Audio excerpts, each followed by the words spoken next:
আল্লাহর কাছে চাইবা, কারণ এই ফিতা যে পায়ে লাগাইবা এই পা যে কোনো সময় অচল করতে পারেন কে?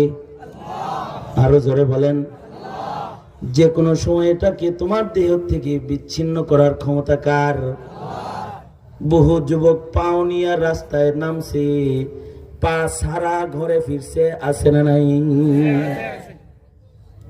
যেহেতু এই ফিতাটা যে পায়ে লাগামো সেইটাও আমার নিয়ন্ত্রণে না, আমার দখলে না। কার দখলে?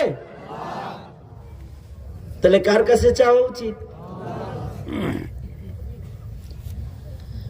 যা লাগবো সব চাইবো বান্দা আল্লাহর কাছে। ছেলে লাগবে, মেয়ে লাগবে, কার কাছে চাবে?